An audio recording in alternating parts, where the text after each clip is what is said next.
to Hades, the reformer of hooker whores, and the bronze god, the one, the only, the legendary Chris Bay.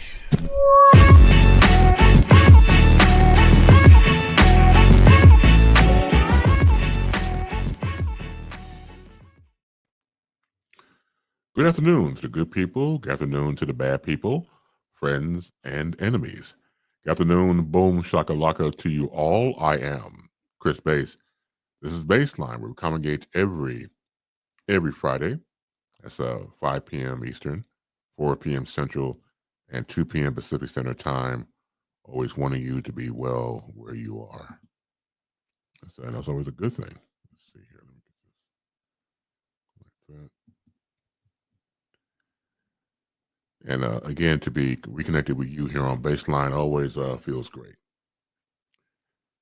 Of course, we are here, always wanting you to free your mind. Let's see here. We say hello to Barbara Jean, Friday for both the Facebook Live and also the YouTube channel. For that's the Chris Base channel, all one word, with a period at the end of the channel. Make sure you subscribe, make sure you like, and make sure you share. Also, of course, you contact me, of course, coming through the phone line here to free your cranium and say whatever is inside there, let it out. When you free your mind, your gas always follows. I guarantee that. 312-597-2106. Again, 312-597-2106. Instagram, I am the base. Make sure you get on that as well. And of course, if you are so bold and daring, ask for the link. Put the hot link there in the comment section. Not the food. No, we don't do that. But the hot link for you to come on board and be on the screen with me and tell me what's on your mind and things of that nature. So I must say that my mood right now is not too well. And I'll say this for all of you, of course, who have siblings. You get into fights. And I got into one before the show started. And, you know, me personally, and I'm not trying to get on here and get people to agree or not when it comes to family. It's entirely up to you how you deal with family members. But, you know, you just get tired. I know I have become very tired when it comes to certain siblings. And it's all in the approach how you talk to people. That's all. And if you can't do something as basic as that to where we are now in our advanced, blessed ages, then there ain't no hope. There really isn't. I usually do not. Well, sometimes I do, depending on how I feel. Talking about behind the scenes of my family life, and I'll share sometimes, like anybody else. And so many people say, "Well, Chris ain't the form to do it." Well, damn it, I choose to sometimes. I don't do it a lot, but I do it sometimes. I try to keep it above board as I can. Again, nobody's perfect. Nobody's around here walking on water. But I think, again, if you expect somebody to respect you, you should approach them the way you want to be respected. The same adage of, you know, you respect me, I respect you, and vice versa. I don't think you have the right to talk to anybody the way you think you could talk to people. I don't believe in that. You don't have the right to do that. You may think you do, but in reality, you don't. Now, when it comes to, of course, a parent to a child, that's different. But we're talking about siblings. And just the ability or thought to think that you can just talk to anybody in a certain tone, manner is wrong, but you think you're right all the time. That's not how this works. You're not right all the time. I'm talking about family, but it's about people in general. You know, you have somebody like that in your family or somebody that you work with or somebody you know. You're not right all the time. Let's just try to dissect that for a little bit. This is how I'm freeing my mind right now because I have to. You want to jump on board, you know how to do so. And it's not like we don't have fights with our brothers and sisters. We do. But I think some are just unnecessary. They are.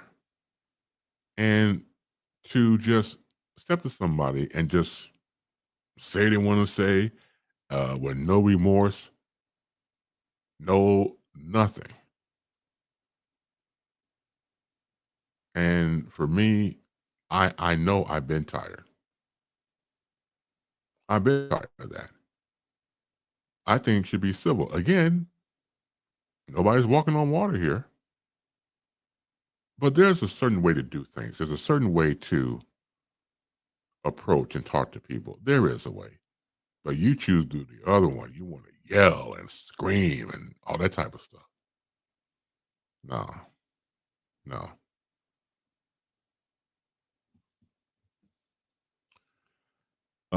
I have been known to block sibs, family members, and so-called friends, Barbara Jean types. And Barbara Jean, you are correct. You are definitely correct in your assessment.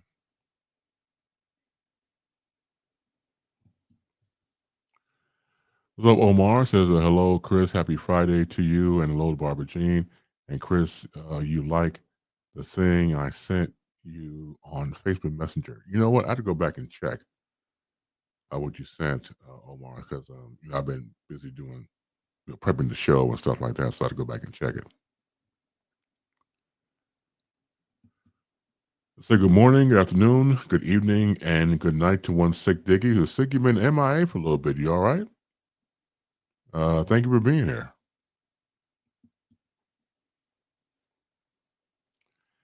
And I said before about siblings, and it's to be expected. You disagree on things,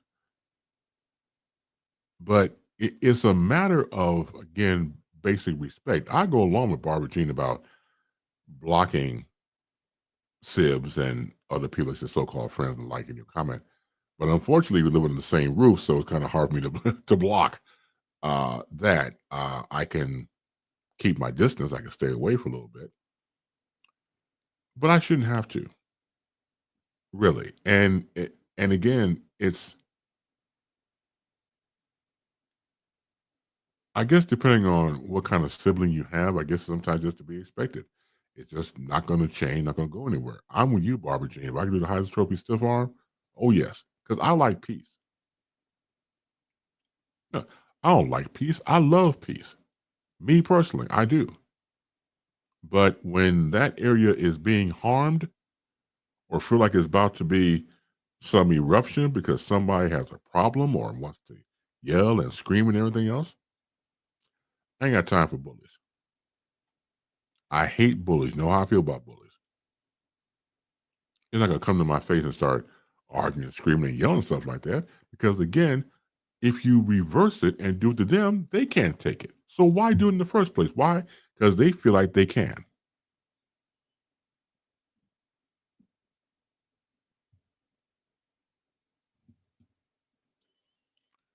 Oh, thank you, Sig. I appreciate it. Thank you.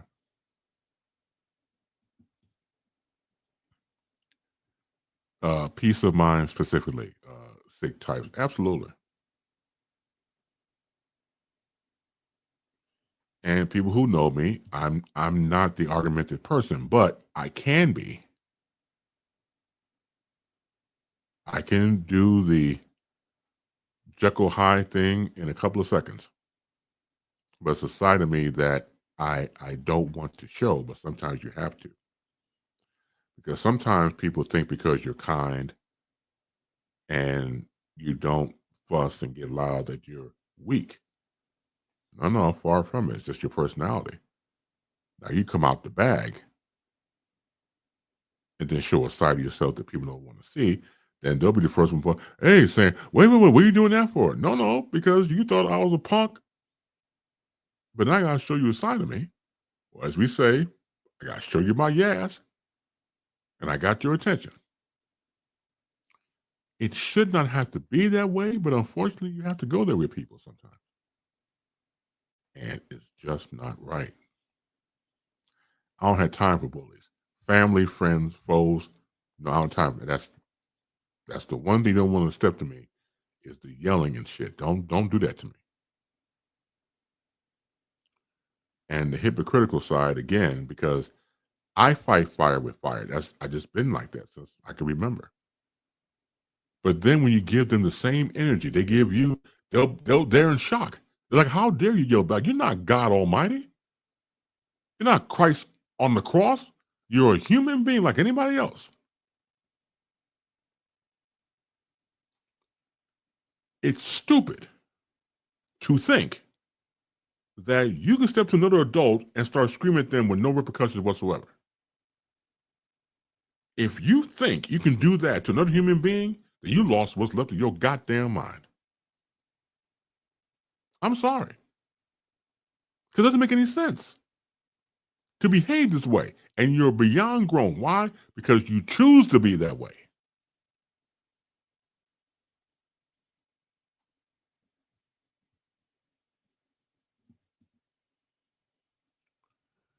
What's up, bad? This is the bad. This is the sick. That's sick. But the sick from the standpoint, this is sick over here. And this is, of course, the man 50 grand who's about to call in right now. This is Gus. Hello to the bad. Now I can say it to you, right to you. Hey, do me, Gus, turn that monitor down. Okay, hang on. Not to say to you. Yes. Okay, so now I can talk to the bad himself. How you doing, bad? Oh, well, not as good as I'd like to. I think or the doctor thinks my doctor thinks I've got pneumonia. So. Okay. And I've been having a tough time. And I've been listening to your going back and forth, talking about expressing yourself. I lived a long time ago. And this one law professor told me that the way we communicate with one another is through expression. And the way to express oneself is through a thing called the argument. Okay? And what separates us from the phrase friends we visit at Lincoln Park and Brookfield is that we tend to rationalize our points. And that should be the best thing that we can do. But to go off and say or display a mental anguish above, beyond rationale, this should be unacceptable for anyone. And I'm not trying to ingratiate you because you've been nothing but a superior stalwart to many of the listeners that follow you. And I've been following you for a number of years. Mm-hmm. And I know this is Speak Your Mind Friday, but I have to really express something very important because one of the key points when you're talking to people is no one likes to be made sport of, taken for granted, and to make it appear as though that you have no impact at all when it comes to a form of reaching someone else. Mm-hmm. And it gets to the point where, flat out, why should you think that you can lie to me and I'm not gonna say anything or just take it as it is. Right. And I think and many of you know that I have a background in mechanical abilities. I've been a mechanic for more than 50 years. Mm-hmm. And just recently, I'm a firm believer in, stand by what you say and what you back, which is what I really believe GM, Ford, and Chrysler used to do. years ago. They're not doing it anymore. Right. The case in point is that I've got a 2013 Ford F-150 vehicle, and to have someone insult my limited intellect, and that's a sarcasm, and Ford Motor Company says, well, we have these recalls. Well, why don't we get these letters in the mail talking about these recalls about their products? Now, if you have to have a recall on the product that you're supposed to be standing behind, that says something right there. It says that perhaps maybe you aren't trying to insult the integrity and the intellect of the human, the human population. Right. Because what happened to the days when you buy a vehicle and you think, well, okay, it's going to outlive its payments, all that stuff. And you can put hundreds and hundreds of thousand miles on it. Well, that doesn't exist anymore. And you could pick a manufacturer, GM, Ford, Chrysler, Honda, Toyota, none of them. When you really start working on these things, none of them really want to tell you the truth about what they're putting out there. They're just trying to make a quick buck. Correct. And I didn't mean to change the subject. I do apologize. You're good. But I want to see, it's kind of an offshoot of what you're saying, because, hey,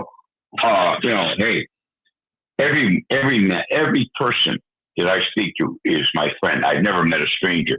That's something that my grandfather taught me, coming from a different country, who couldn't speak English. He had a tough time. But he says everybody he met was his friend.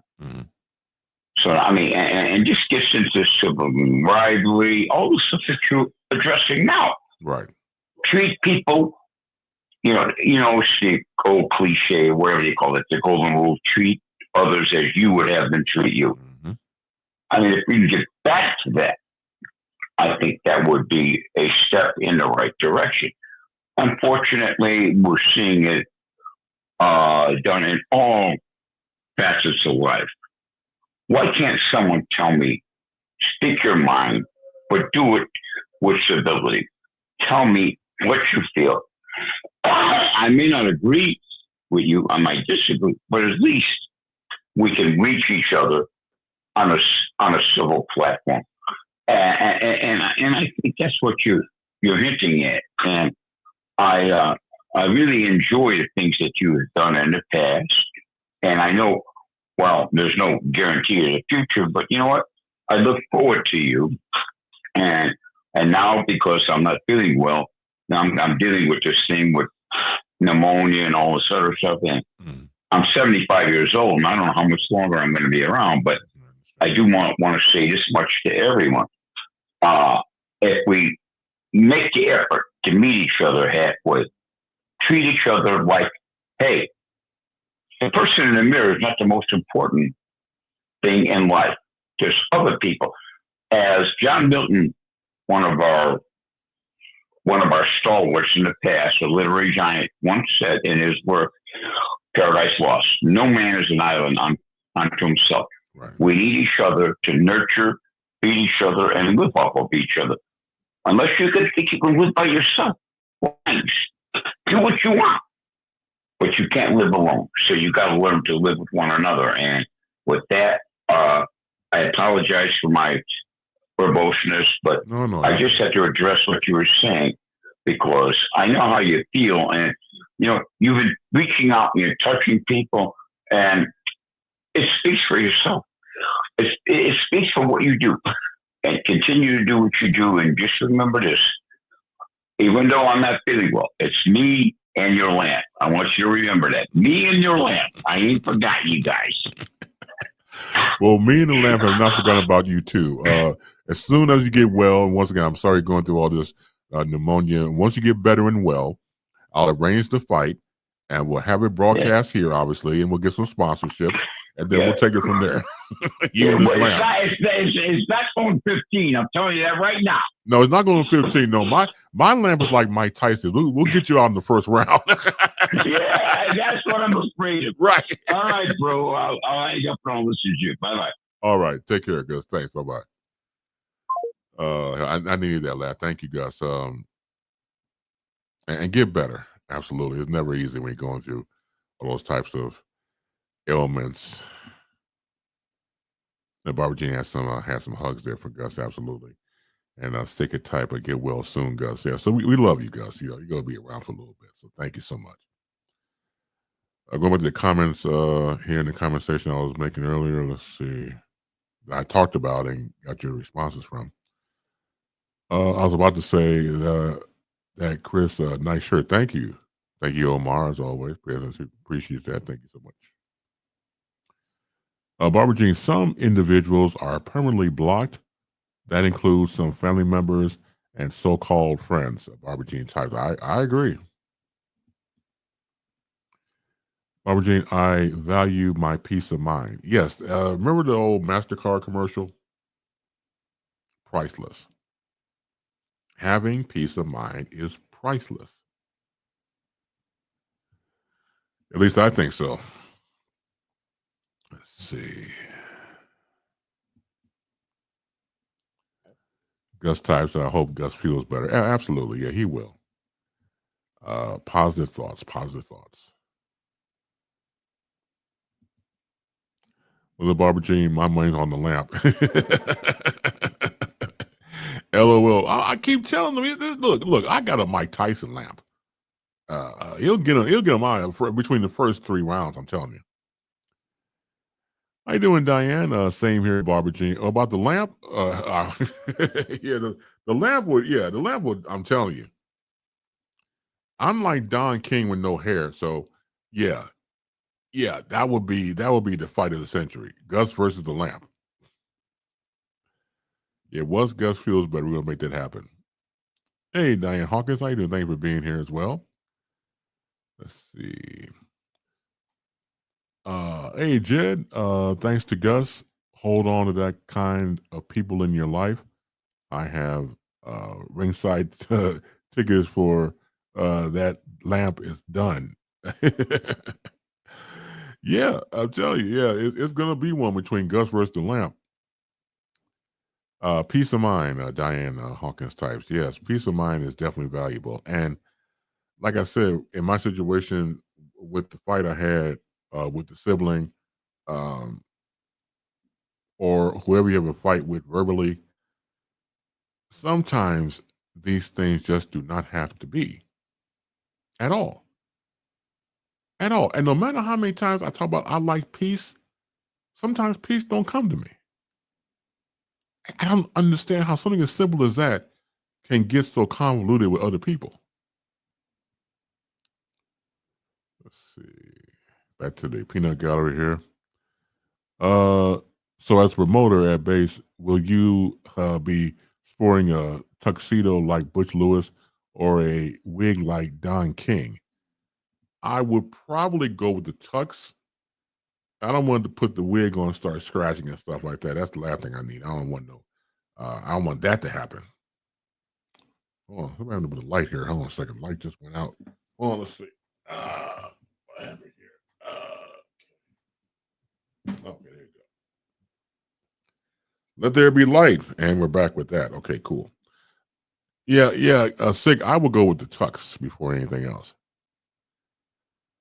Let's see.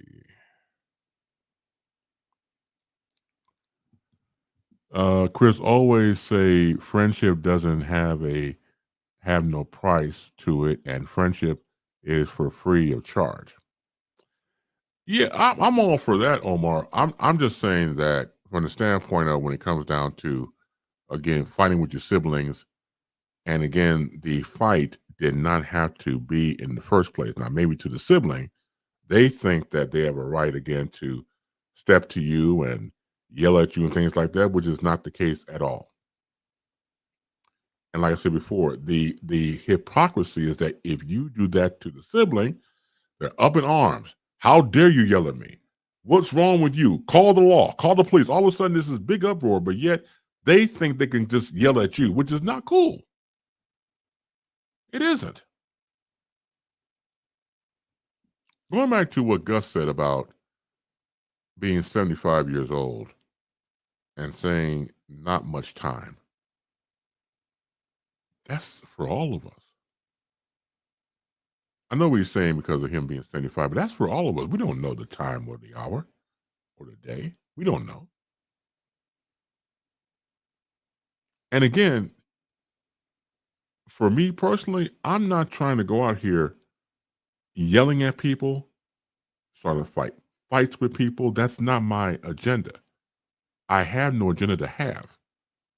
To me, it's just very simple. I want peace in my life. That's it. That's all.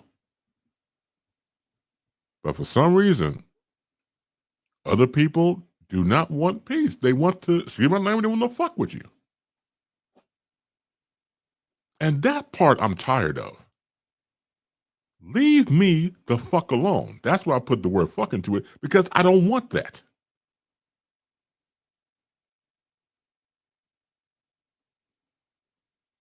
Silly me. I guess in my mind, if I'm out here picking fights with people and trying to start, like my man said from, what was that, from Do the Right Thing, bugging out, I'm a troublemaker. I'm starting trouble when he was in Sal's.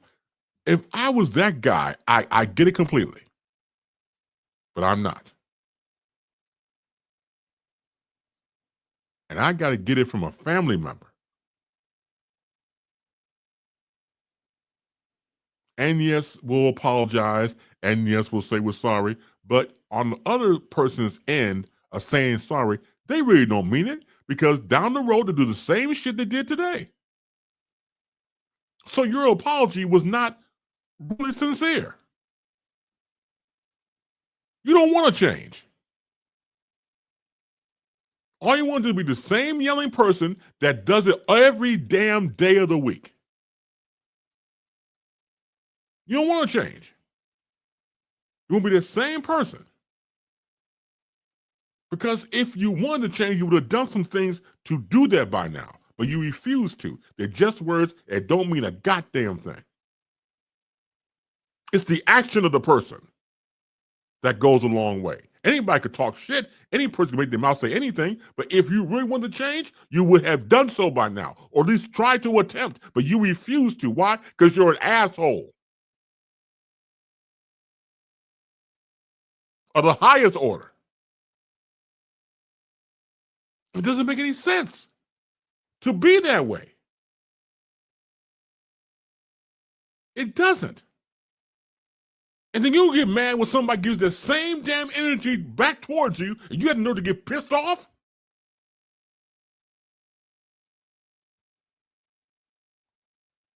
Please excuse me, but I hate that.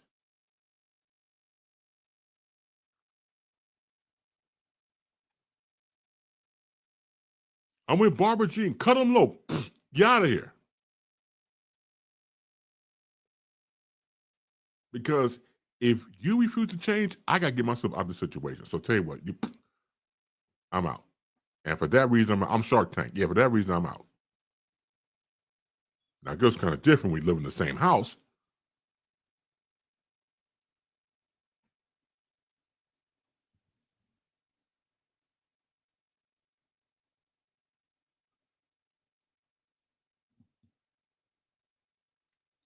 That's definitely a toxic person.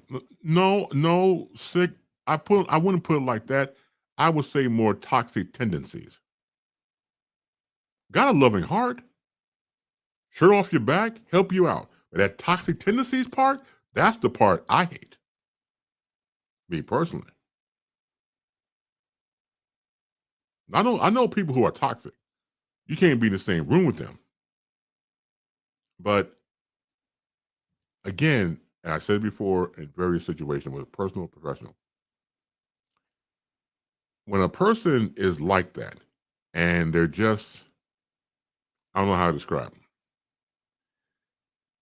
and they're doing this yelling and screaming and fussing and shit like that, it's selective behavior. Because if you were that person all the way, again, I use the example going to church. You went to church, you're nice and quiet and respectable and everything else, then you choose to be that way. It's selective. Because if you were just this raging heifer all day long, 24/7, you would do it everywhere you go. You do it in school, you do it in the street, you Go to the store, you're a raising heifer. Go to church, you're a raising heifer. But get to the church, all of a sudden, that raising heifer is gone. Completely eradicated. Completely gone. Why? Because you elect to be that way. You choose to be that way. Now, why would somebody would choose to be raising heifer? Raising heifer, I don't understand.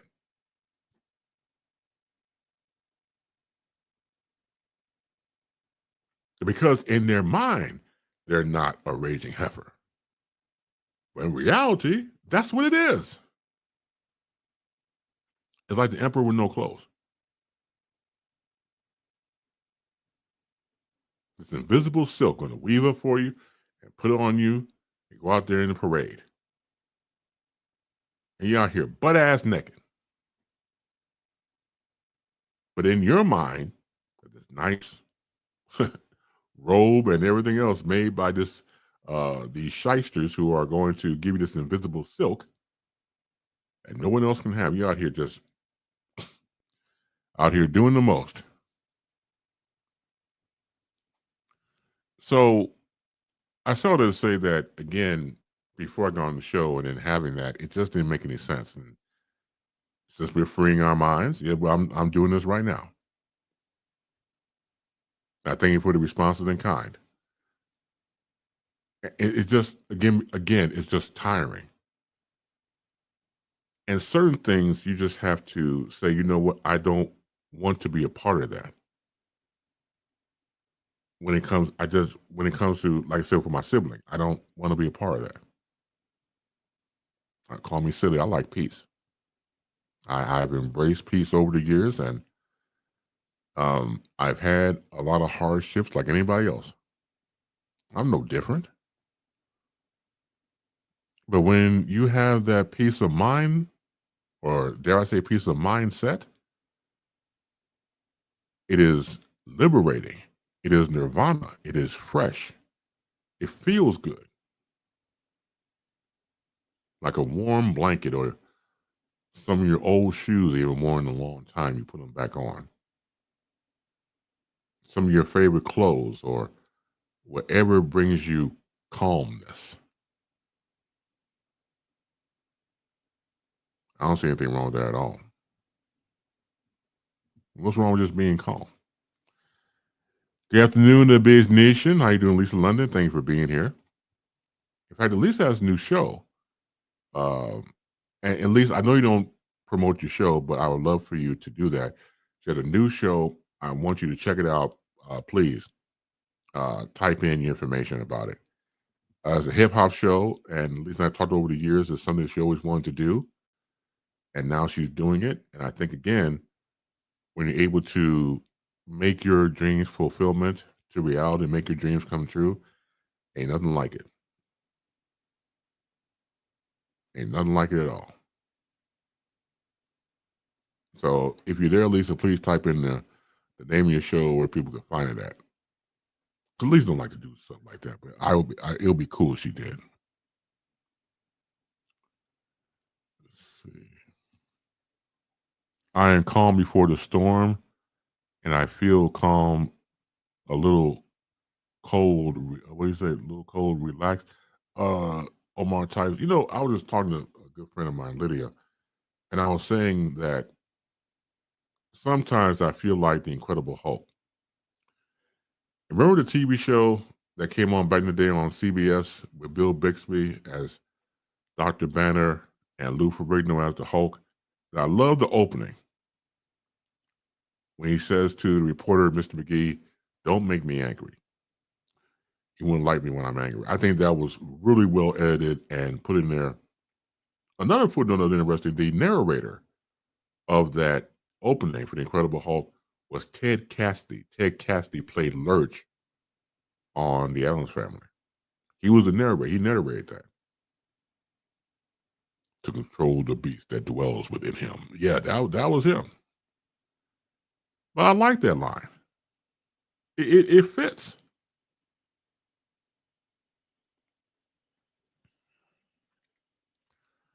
We get mad, we get upset, but just in my pea brain, I think that sometimes it just doesn't have to be.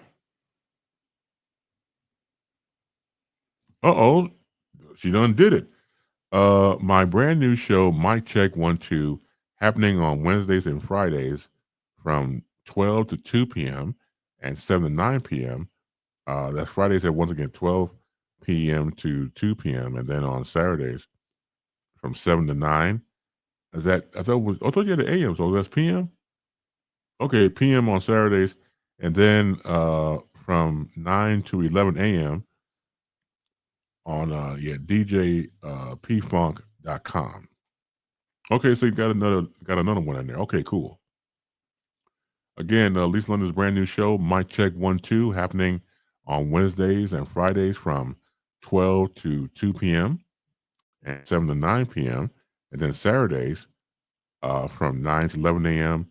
on djpfunk.com. Please check it out. Let's see. So that's good. That's good. Thank you for promoting that. And please check it out.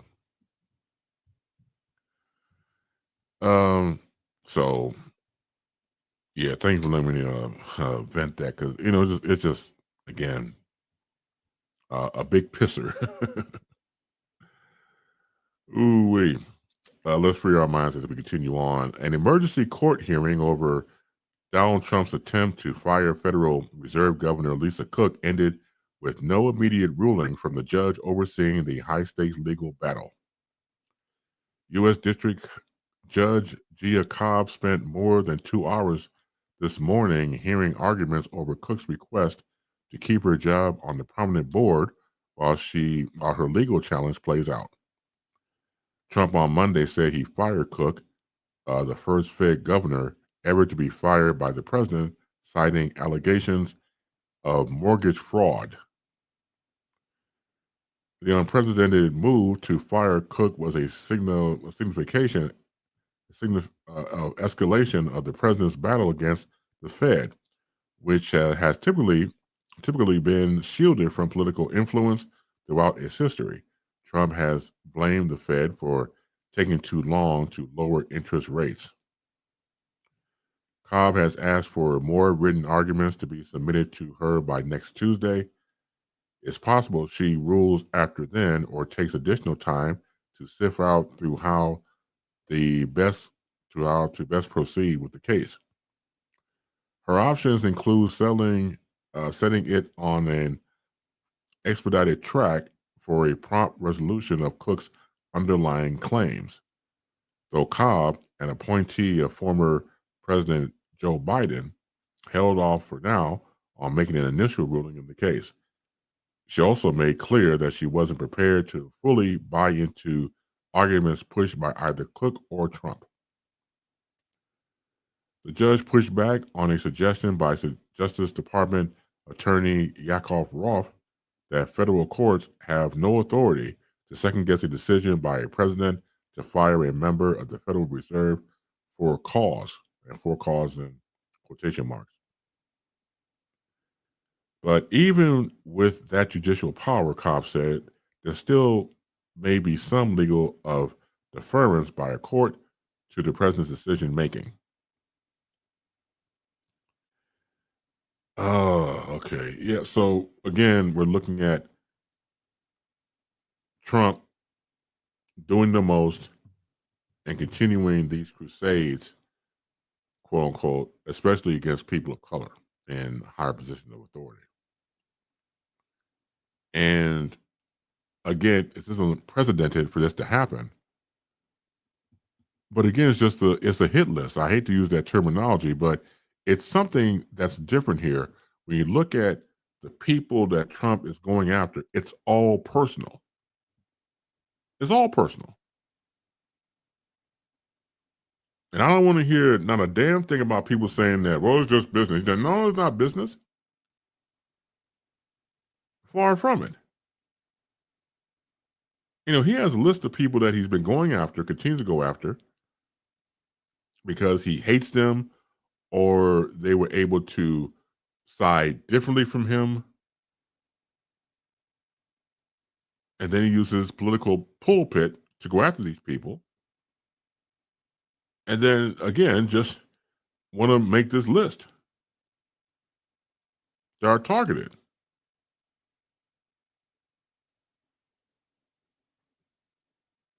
All they're doing is their job. So we mentioned about Lisa Cook at the Federal Reserve governor, getting her out the way. So you have her, for example. Who else you have on this list?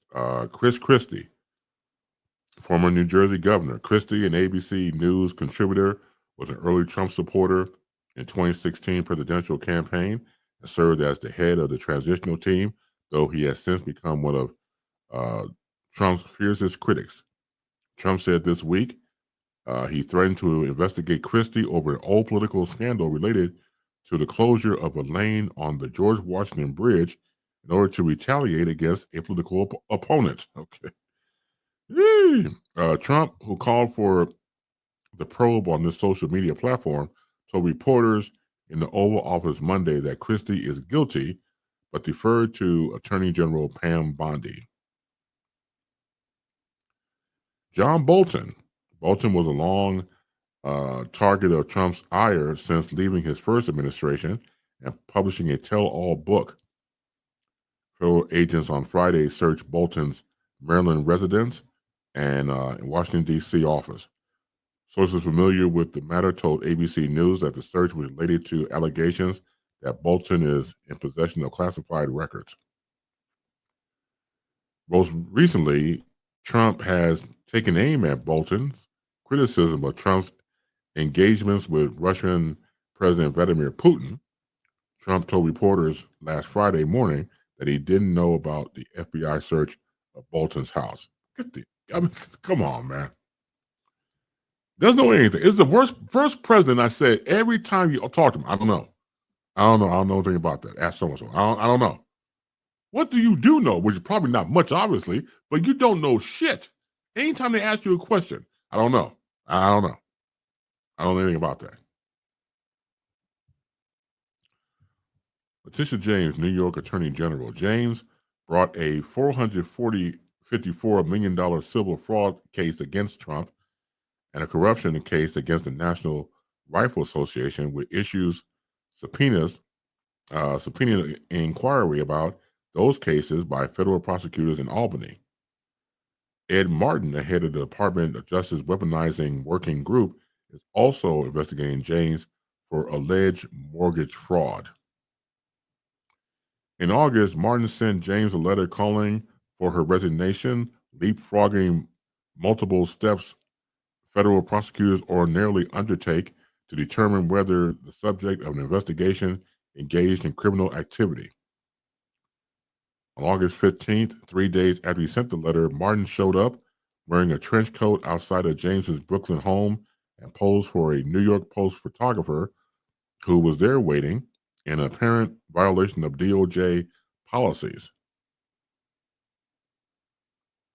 Again, on this list that Trump is going after, Adam Schiff, United States Senator. Schiff, who served as a lead manager during the first impeachment trial of Trump back in 2019, is being investigated by the DOJ for alleged insurance fraud related to a property in Maryland after Attorney General Pam Bondi named Martin as a special prosecutor in the probe. Schiff's attorney has denied the allegations, calling them transparently fake, stale, and long debunked. I have always suspected Shifty Adam Schiff was a scam artist, Trump wrote on a social media platform in July. Mortgage fraud is very serious and crooked. Adam Schiff needs to be brought to justice. Jack Smith, former special counsel. I'm just going to read the names now. And again, he's being investigated too. So all these people being investigated by the Trump administration and Trump himself. Jack Smith, former special prosecutor, prosecuting counsel. Miles Taylor, former chief of staff of the U.S. Department of Homeland Security.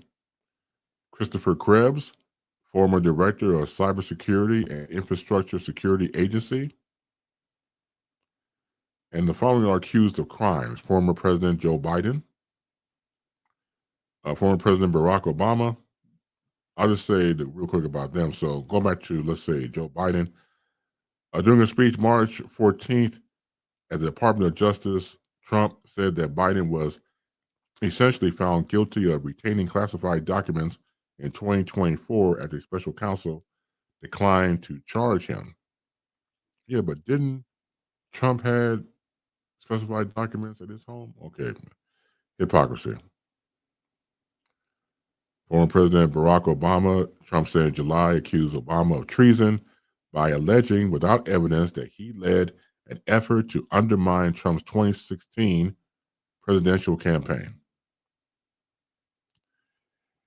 Revoked or threatened to, let's see, revocation of Secret Service protection / security detail. Kamala Harris, former Vice President, 2024 Democratic presidential nominee. Trump on August 29th revoked Secret Service protection for Harris, who he defeated in 2024 presidential election after the former President Joe Biden had extended Harris's protective detail an additional year beyond the 6 months required by law for former vice presidents, according to the multiple reports. Now, let's address that for a moment. Now, all presidents get secret detail for the rest of their lives. That's established. And with vice presidents, they'll get Secret Service details after they leave office for 6 months. And this right here comes on the heels of Kamala Harris having a national book tour to promote her book. So now, no Secret Service detail. Now, some people say, well, look, shouldn't we have to pay for that? We don't have to pay for that, and she's out of office. True. But who's to say that this has been an ongoing thing way before President Biden got caught in the story? Because, again, it's the enemies of Trump. So, yeah, let her pay out of pocket. I mean, for security detail, I understand that. This could have been one of those grace periods that other presidents have done before. We're just not privy to. We're not privy to everything that goes on in the day-to-day office of the government. So who's to say this was not going on before this situation between Biden and Harris to extend the vice president, whoever that person is, Secret Service outside of the office itself? We don't know. I don't think, once again, I'm just taking a guess here. I don't think Biden just did it just to be doing it. Now, maybe he did. Once again, we didn't get an advancement on this story about that, but it could be a possibility that most, if not all, presidents have done that to, again, the perks of the job of being a vice president. You give them more extended security detail 6 months after office.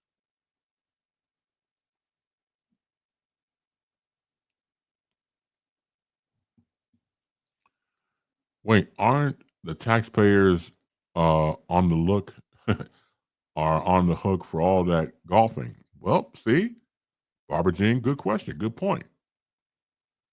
Nobody talks about that. I didn't hear anybody talk about that at all. Trump has had it in for Christie's since the letter prosecuted David Kushner in the 2000s. Oh, yeah, sick types. But yeah, again, this is all personal. I don't give a damn what the right says or the MAGA people, everybody else. It's all personal. Going back to security details, taking that away. Hunter Biden, son of President Joe Biden. Ashley Biden, the daughter of President Joe Biden. Let's see, Alejandro Mayorkas, former U.S. Secretary of Homeland Security. Trump revoked his Secret Service detail in March after President Biden had extended it. Mike Pompeo, former Secretary of State. Brian Hook, former U.S. Special Representative for Iran. Mark Milley, former Chairman of the Joint Chiefs of Staff. Again, going back to John Bolton Bolton, a former national security advisor, Anthony Fauci, Dr. Fauci, director of the National Institute of Allergies and Infectious Diseases. So, and let me say this real quick, and then I'll get back to my point. Security clearance revoked. Joe Biden, of course, former president, Anthony Blinken, former Secretary of State, Jacob Sullivan, former National Security Advisor, Lisa Monaco, former Deputy Attorney General, and it goes on. Now, my point going back to this whole thing with former President Joe Biden and security clearance revoked. All these things that he is doing, meaning Trump, who's to say that if you put this stuff out there that maybe it can change? What I mean by that, to the point where maybe future presidents after Trump can continue to use that as a bully pulpit. I mean, think about it. It's not like they haven't done it. They've done it before. Of course they've done it before. But again, Trump being who he is, yeah.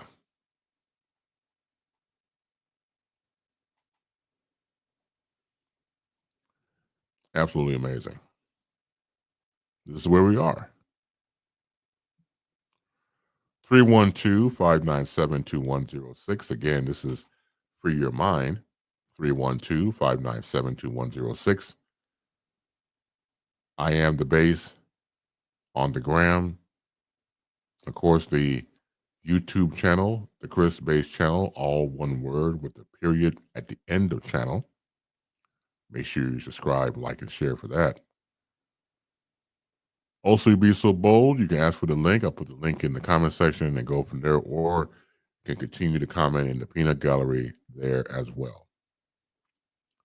Always shout out to my man Wise and Wise All for creating Real Wise Radio, which is program on simulcast. And I always deeply appreciate that, always. I have two in my, the WTF file. The CDC scientists leaving because we do politics now, and the National Guard raking leaves in the park. Yeah, let's go back to the whole Fauci thing. Not Fauci, but RFK naming Jim O'Neill acting CDC director. And that's another thing we get into as well. And that whole debacle.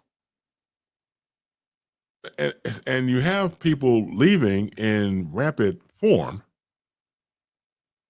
because who wants to deal with all that politics? Who wants to deal with that? You should be dealing with the matter at hand. I was watching an article, story on TV that dealt with, of course, RFK Jr.'s firing. And they were saying that RFK Jr. never met with anybody from the CDC. Never. So where are you getting your information from to make your decisions? Beyond disturbing. I'm telling you, it's I mean, you have these idiots who are in charge of some of the most important positions in government, and they haven't got a clue at all. But yet you want to fire people who have skin in the game, who have the intelligence, who have the education, but yet you want to get rid of them. I mentioned about this target list. Yeah, because it reminds me of Training Day with Denzel Washington. I'm putting case on all you bitches. That's what it feels like. You go get a shoot program, 23-hour lockdown. And he's doing it. He's going after these people.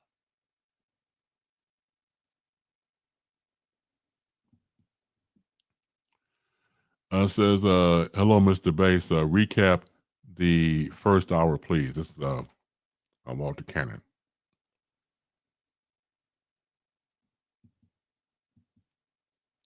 That's right, Stick Diggy. You're right, Pelican Bay. That's right. He's doing a Denzel Washington from Training Day.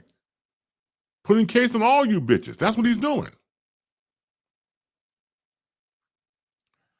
Mr. Cannon, is free your mind. So I know I'm the only thing I'm recapping here. I did the story, of course, about Lisa Cook and pushing back on Trump trying to fire her, or anything you want to talk about. You know the routine by now. I'm not about to tell you. You just jump in. I have to recap nothing. You just come on in and talk about something.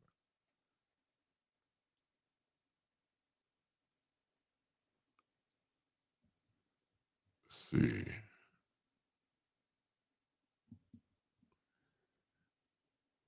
I didn't even know you like to get wet. Yeah, yeah. Thanks, thanks, Jed. Yeah, that was from Training Day.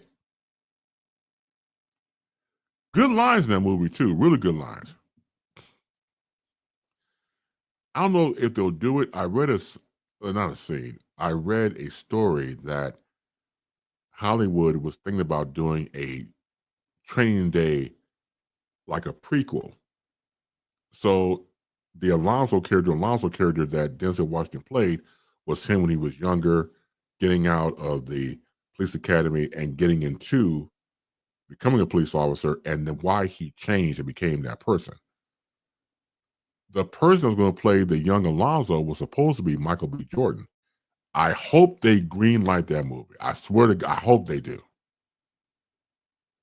That would be nice. That would be nice and tight if they can get that done. I like the scene in the movie when Alonzo and old boy they go to they go to the restaurant and meet the three wise men, and that's when the three wise men were talking back and forth, and that's when he says, "No, he had that peanut butter," and shut up his you know what, right? Just so he could play crazy and not get a serious penalty. He is the executive director of Crisis of Intervention and / Victims Advocate at Solutions and Resources. He has committed his life to provide immediate comfort, aid, assist families, individuals, and communities in the wake of violence and or traumatic events. The man who knocked Chicago down. Please welcome back to Baseline, Pastor Donovan Price. Pastor, first of all, how you doing? Good to see you. Good to see you, man. Good to see you. Long time. A little bit. I know you're busy, and I thank you for the time that you get a chance to come back to us and give us an update. Before we get started, I want to let you know that Mr. Cannon here, as you see on the screen here, wanted to let me know because he nicknames you Jesus, and so he asked me today, "Is Jesus coming on?" And I said, "I don't know. The man's busy. He may or may not." And so then he says to me, I should have a standby Jesus on when you're not here. Go Jesus. Supposed to be. Yeah. Jesus. Okay. No, I'm just his boy, if that counts. It's like you can't get busted, but you can get spliffed. You can't get Chuck D, but you get flayed. Right. Yeah, boy. Right. Absolutely. Oh, hell. So, yeah, I just let him. Okay, Walter, there's your answer. So, it is what it is. So, oh, man, let's see. Before we get started, Omar says, hello, Pastor Price. Hey. And also, let's see. What else he got here real quick? Yeah, by the way, nice shirt. Omar is the king of telling you what nice shirts you have. So ever since for a while, he'll let you know that you have a nice shirt. So you have a nice shirt on, Pastor. Thanks. Let's see. And also, Sick Diggy says a good evening to you as well. Sick Diggy, yeah. Let's see. Don't forget about the clock, Pastor Price. You're going to be Flavor Flav. That's right. I got it, yeah. Oh, man, good stuff. The floor is yours always, brother. Go right ahead. Okay. August to date, in the city that crime is down, no matter what anybody else say, you heard it from me. Shot and killed this August, 31. Shot and wounded, 171. Total shot, 202, with total homicides of 34.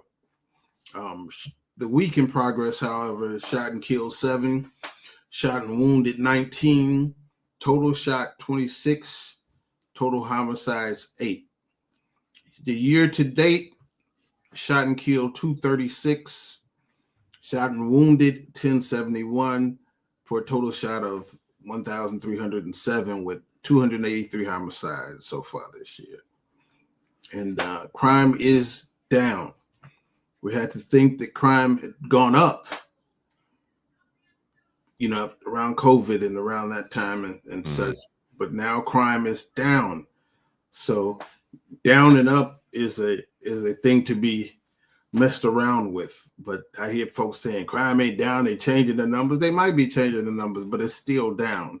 And I'm telling you, as I told CNN the other day, I'm not speaking statistics. I'm speaking life, real life. I know this. I live this. And so it is down.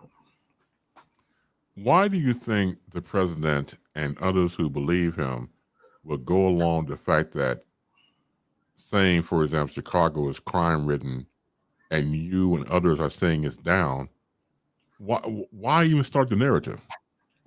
Because they have a problem with certain people in the government here in Illinois or Chicago. Chicago's always been that focal point. Whatever Chicago does, it's a thing. And it's just, everybody has their agenda. Everybody has their motives. It sounds good. Chicago is a shithole. Chicago is this or that or whatever he wants to say. Right. When if you look in the top 10, where crime is the highest, you'll find it majority red states, but we can't say that. And things like that. There's a motive for that. And now because he has said that and others have said Chicago's this and Chicago's that, I get comments on my post or something like that from hither and yon that are saying, every time somebody gets shot, like yesterday, there were 2 kids shot and one passed away, well, see, bring on the National Guard. After every crime that happens, the one black kid beat up 4 white dudes, and that video went viral.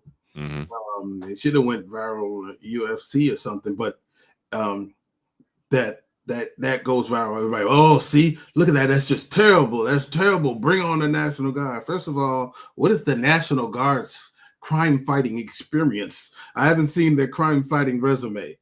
Right. So what makes you think that crime is going to automatically go down because of the presence of the National Guard? And where did this sudden concern about where crime is come about? Over the last couple of years, when crime seems to have spread out demographically, when it was concentrated in certain communities, which will go unnamed, but look kind of like you and I, then it wasn't that big thing. Nobody wanted the National Guard to come in then. Right. It bothers me that to see this and as someone who was in the National Guard,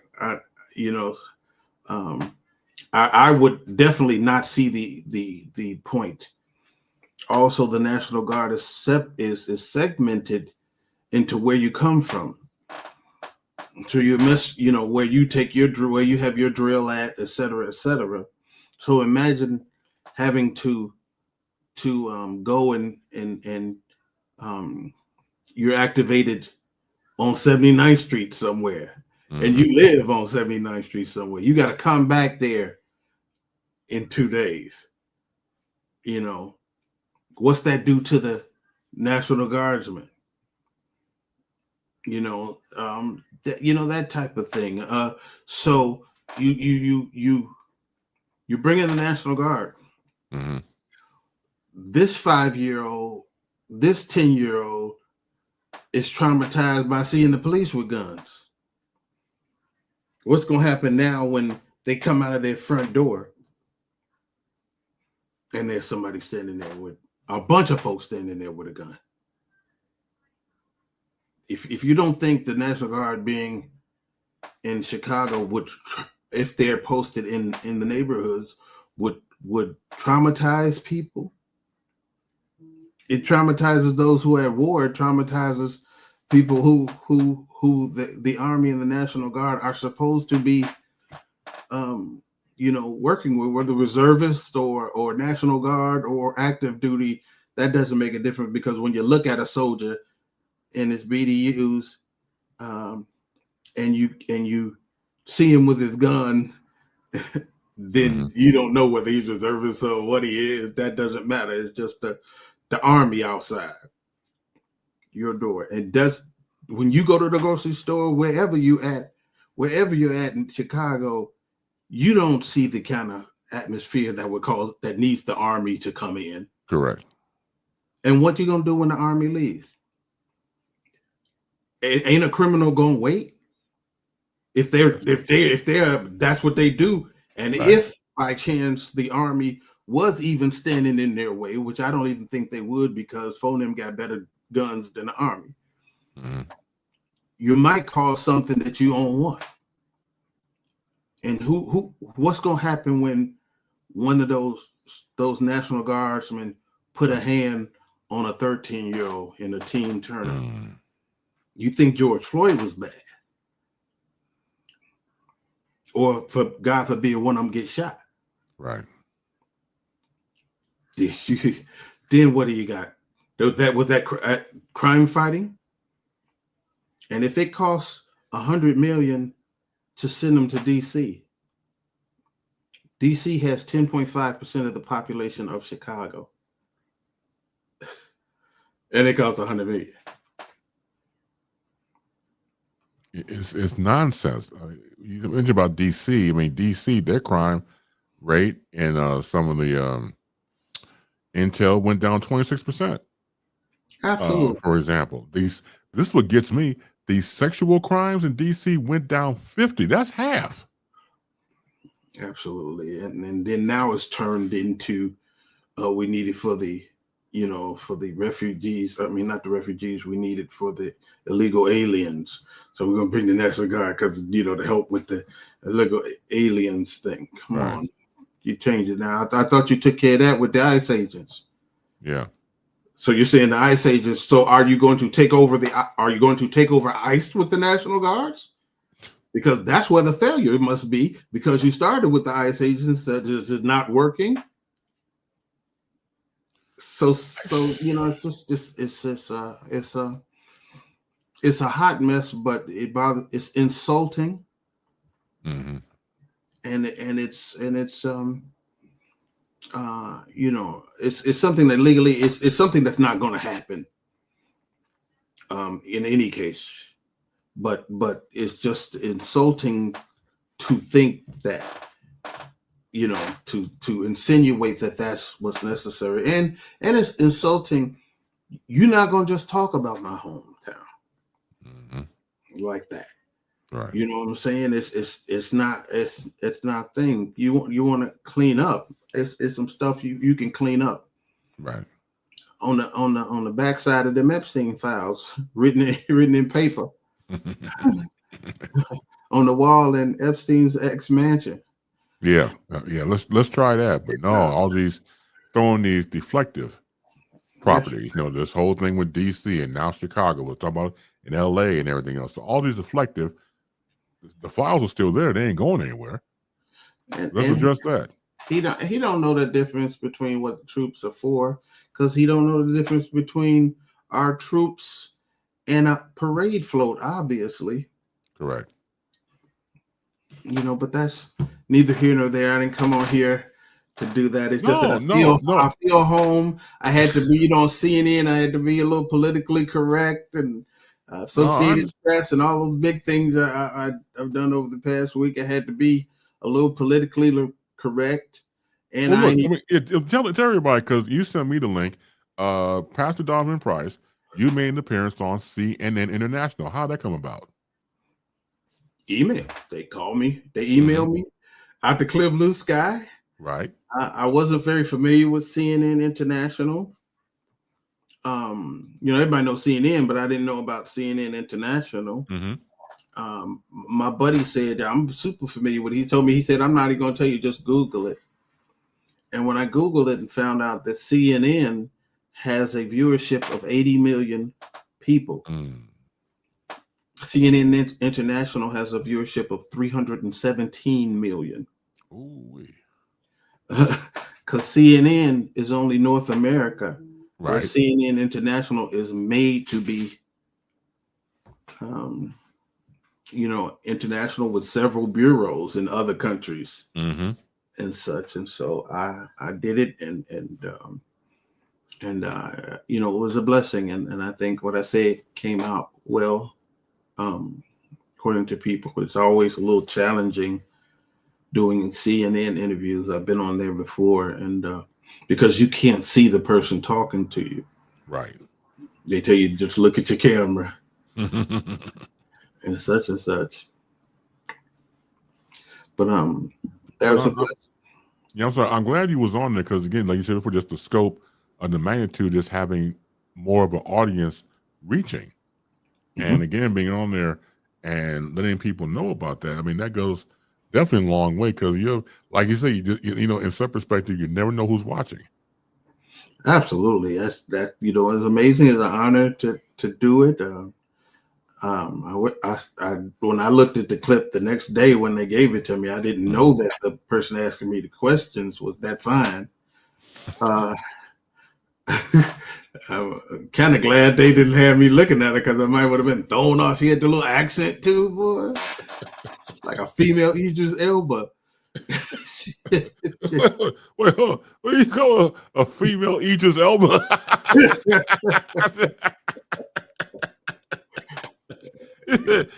I know she was that fine. You would have been stuttering and stammering. You didn't see it, right? Right. I'd have been like, hello, what do you think about the troops coming to Chicago? Man, I don't even know, Joe, but you, girl, when you coming to Chicago, though, Joe? Look at it, love it. Look at it, love it. Let me show you around the city, girl. Your South Side would have came out. Oh, excuse me, Pastor, but I didn't think that's what we were talking about. That's what I'm talking about. It's like, look, let me tell you something. Somebody put some of my chocolate milk, but you find as a motherfucker. See what I'm saying? You're doing the beer tongue? All right, you're right. You gotta get a nose in there. You know what I'm saying?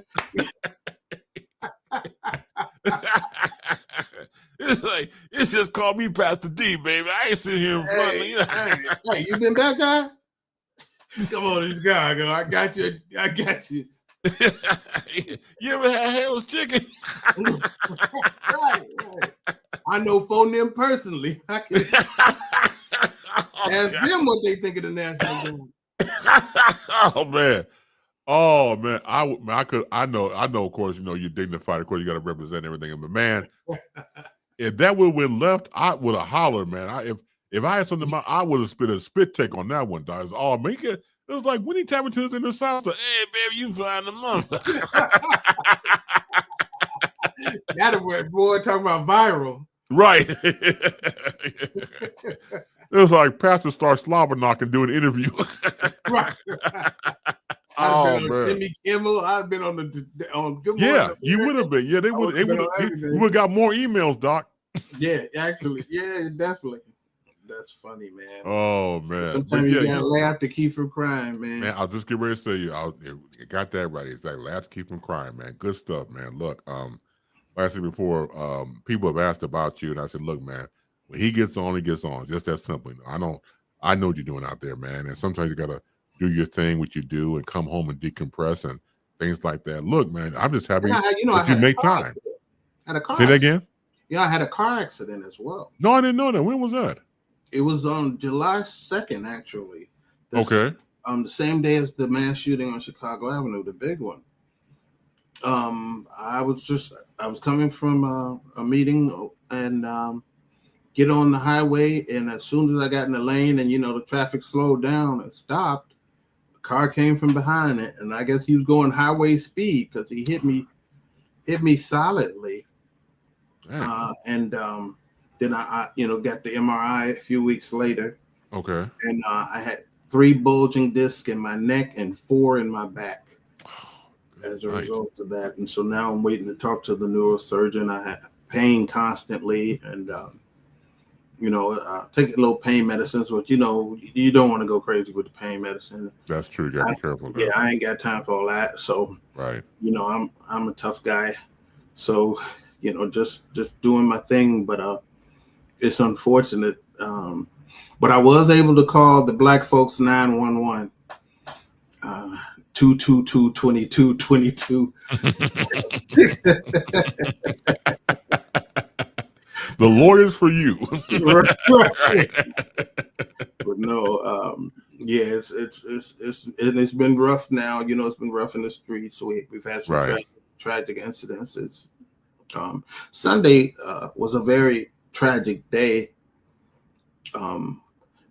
There was a 5-year-old, of course, who accidentally got a hold of a gun and shot himself and killed himself. But also that day, as I was on my way to the 5-year-old, a 17-year-old male shot and killed himself. Suicide. Oh, And man. as I was leaving the 5-year-old, a young lady shot and killed herself, committed suicide. All in that same span of time on Sunday. And it was very rough because I did respond to all three. Good night, man. It was kind of a rough day.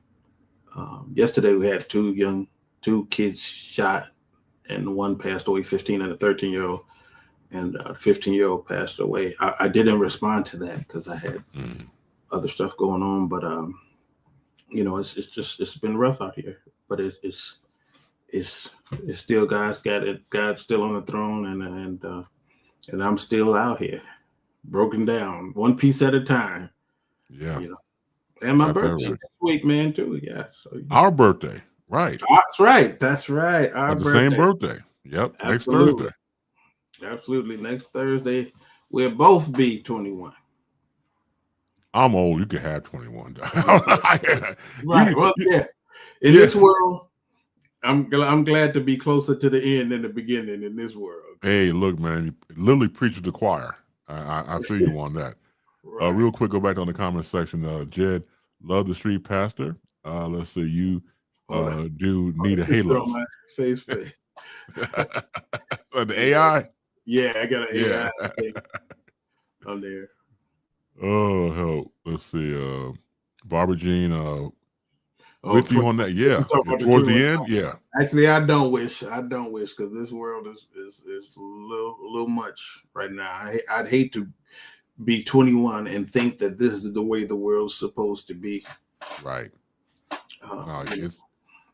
It's infathomable, especially for us, of course, a certain age who can tell the difference between what we obviously grew up in to where it is now. Yet to be born in this era and to think that this is it, or there was nothing like it, or there weren't any times where you had a more, let's say, more innocent time, a more understanding time to where we are now. Yeah, that's I think it's quite unfortunate. Absolutely.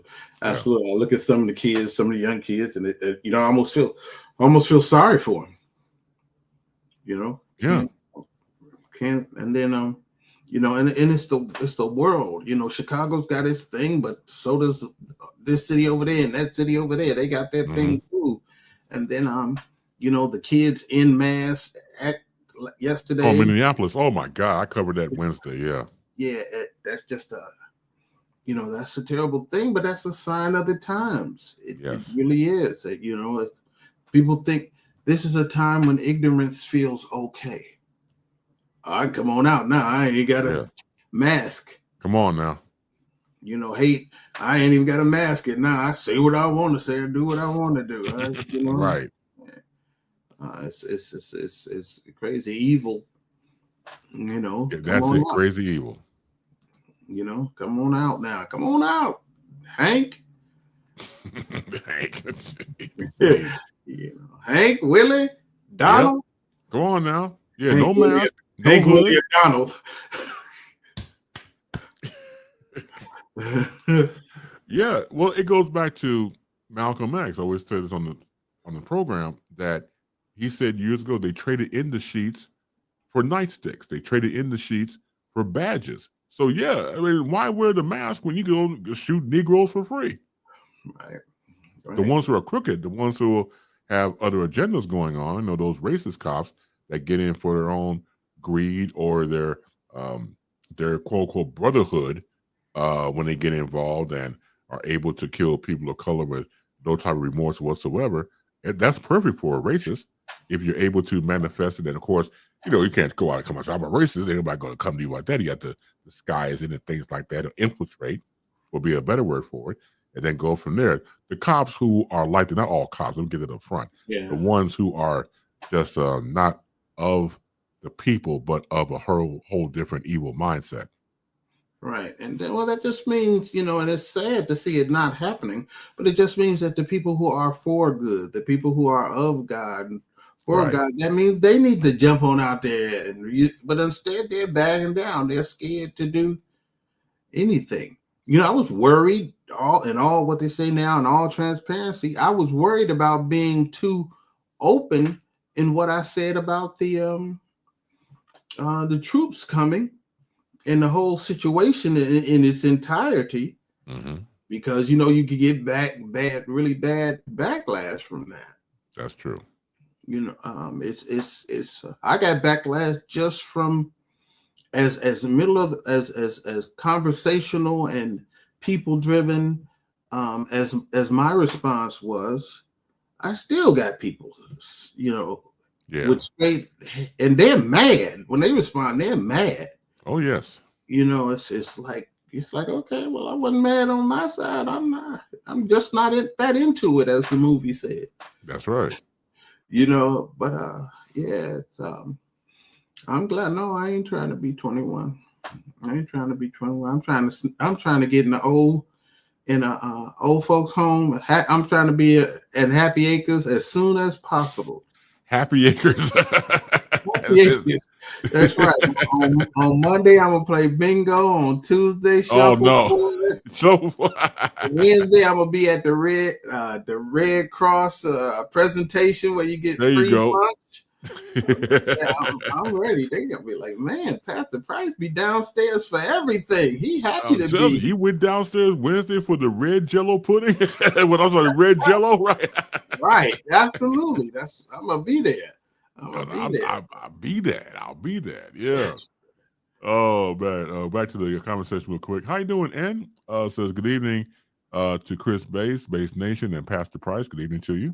Of course, Enver is the official chef, or the brother Mark of BaseLine when they fix their food. So today's dinner menu: barbecue pork ribs with sweet honey barbecue sauce and fresh tomatoes, tomato salad with buttermilk ranch dressing, drink fresh lemonade.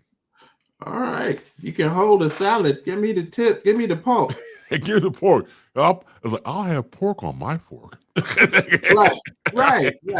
Take that bowl or that little plate you was going to put the salad on and put some sauce on it. Right. There was what's the barbecue sauce on the salad? Right? You could use that. You could use that plate for more pork. That's right. More pork. That's right, Barbara Jean. Yeah, he said Happy Acres. That's Happy Acres. That's right. Happy Acres Retirement Center. That's where I'm going to be. Oh, hell. What is one comment this Walter typed earlier saying to you, welcome back, Jesus / Flavor Flav. Pastor, you look slimmer, and so does Base. Are you two on that Dick Gregory? Oh, man, I forget. That brings back some of the Dick Gregory. That's the first big diet. Yeah. I remember. The Dick Gregory diet. Yeah, that's me. Dick Gregory. I'm on I'm on Famous Amos diet. Chocolate chip cookies. Right. They look alike. Right. Some people get Dick Gregory and Famous Amos mixed up. That's I'm on true. the Famous Amos diet. Right. The Famous Amos diet. I'll take that any day of the week. Oh man. As always, Pastor, thank you for your time and get a chance to come back with us and enlightening us, and of course, yes, your presence of being here. Thank you so much. More information about Pastor Price. Where can the people find you at, sir? Well, I don't know where they can find me at. Actually, I'm ducking and dodging the Republicans right now, so okay, might not be able to find me that easy. But no, on CNN International at CNN International Studios. Next time you're being in person, right? You're right. That's where you can find me. But no, on social media, Twitter and Facebook, Pastor Donovan Price or Solutions and Resources.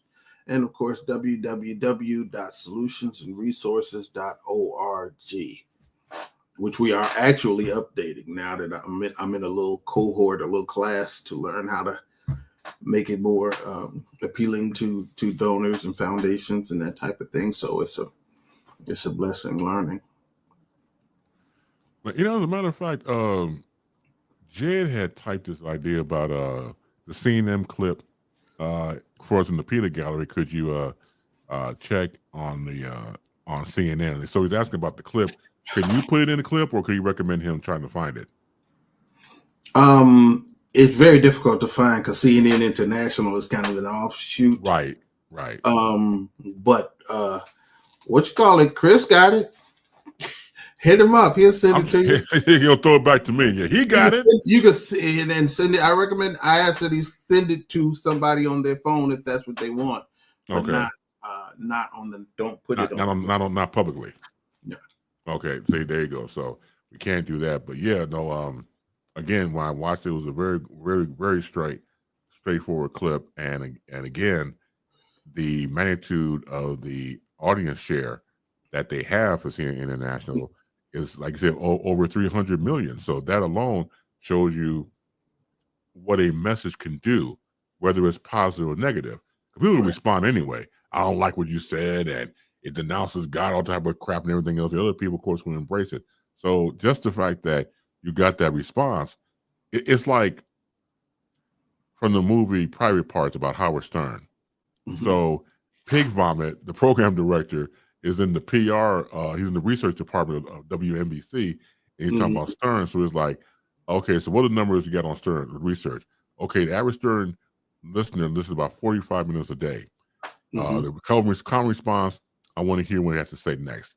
Now, the person who hates Stern, the listener, listens for every day 2 hours and 15 minutes a day.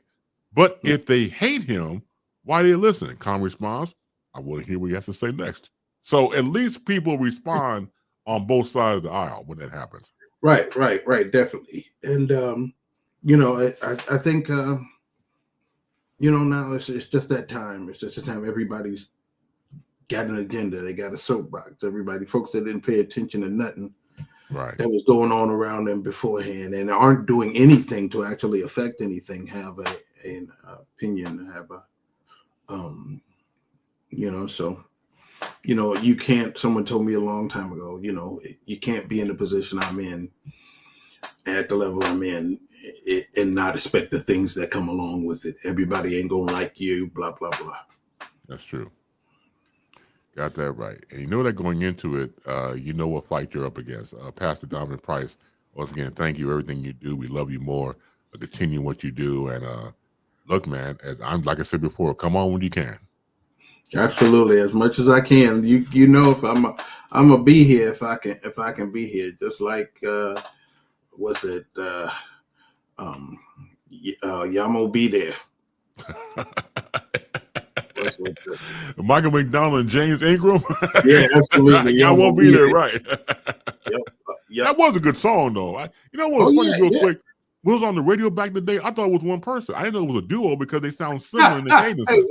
I was like, okay. I was like, they said James Ingram. I'm like, okay. I saw the video. Michael McDonald doing the second part. So, right, yeah, Doc, man, good stuff, man. Good memories, man. Thank you so much, Donovan. I'll see you next week. Yes, sir. God bless. God bless you. Thank you, brother. Pastor Donovan Price joins us in the second hour right here on BaseLine. Always good stuff. Always good get a chance to yuck it up. And like he said, and he's right, you laugh keep from crying. And it's true. No, in any type of situation where you're doing what he's doing, and even if it's outside, and even if in your own life, when you're trying to, like I said, life be life and just trying to live, it's it can be daunting, it can be painful, it can hurt. But if you're able to find some sort, again, using the word peace, some sort of peace, something that makes you happy, yeah, run towards that, doctor. Run towards it. Don't walk. Don't saunter. Run. So Jed, we'll like and share on socials. Least we can do. Yeah, thank you for that, Jed. Absolutely. As we move on, 312-597-2106. Again, 312-597-2106. You call in. Also, you can ask for the link. You can also come through the comment section there, what I call the Peanut Gallery. Instagram, I am the Base. Check me out there. Of course, the YouTube channel, the Chris Base channel, all one word. Make sure you subscribe, make sure you like, and make sure you share. All right, Barbara Jean's taking off a little early. See y'all next time. Be well, be safe. Same for you, Barbara Jean. Thank you. Let's see. On a side note, before we dip into some other stories, I was watching ESPN's First Take. You know how I feel about Screaming A. Smith. But to his credit, I have to give credit when credit's due. So from what I can see, and I've read certain articles about, that a lot of the HBCUs that you see on First Take when they go visit and go to do their shows from, their remotes from, was an idea of Screaming A. Smith. I could be wrong, but that's what I heard about, and that's what I've seen. I don't know if it's true or not. My guess is yes. I can't knock the man all the time. He must have some, obviously, some good qualities that I can think that he has. So having said that, the historically black colleges and universities get a lot of shine of when they do their remotes from. So they went to Norfolk State, and it's football season, as we know, and it's the first year of Norfolk coach Michael Vick. And of course, Michael Vick on the panel there. And I was so happy for Michael Vick. You have no idea. Like most of us, you follow somebody's career, whether it's good, bad, or indifferent. And again, just being a star athlete, star quarterback coming out of Virginia Tech, getting drafted. I know he went to the Atlanta Falcons and played on various teams. Then eventually, of course, played for the Eagles for Philadelphia. But man, just a phenomenal athlete. And so they were doing the show from there, and they went back and they had Screaming A had a top 10 list of, I think it was top 10 or top 5 of some of his best plays. I think we'll say probably top 5, some of his best plays. I won't say top 5. And so of when he was in college and the pros, going back to Michael Vick. And so I noticed that Cam Newton now has been signed up for ESPN. Well, you knew that was going to happen after Unc, meaning Shannon Sharp, was not going to be on there anymore. And you know what happened to him. So now you got Cam Newton signed on to be an ESPN football analyst. So he was there as well. He had mentioned that he grew up idolizing Michael Vick. And Michael Vick was the man, had his own shoe line and everything. He's a football player. Now, I'm not saying football players don't have their own shoe line, but he did. He was up there like Jordan-esque, that type of phenomenon. And so, you know what happened years later? He had to go serve prison time of the whole thing with the dog fighting and things like that. And I just remember all these people coming out, and they're going to come out anyway to go against you. But some people just wait in the lurch for you to make a mistake. And that happened. And I didn't know if he could bounce back from that. It's not easy. But he did it like a man. He served his time. rehabilitated from the standpoint of, not the whole thing about gambling with animals and dogs and them getting hurt and things like that. He paid his time. And now to see him go through all that, just that part of his life, to go through all that, because I remember afterwards, he was kind of like out of the limelight for a little bit. And I remember he was doing some analysis for Fox Sports 1. And while at Fox Sports 1, that's when he had the position to become Norfolk State's new football coach. I'm happy for him. I'm really happy for him. I'm glad he's doing well because, like I said before, these things have a tendency to go south when you're trying to rebuild your career and rebuild your life. They tend not to do so well, but he's done a phenomenal job. So shout out to Michael Vick, the new head coach of Norfolk State University. Also, what was interesting, I found out, not really found me to connect, was I like The Rifleman. That was the series that came out years ago.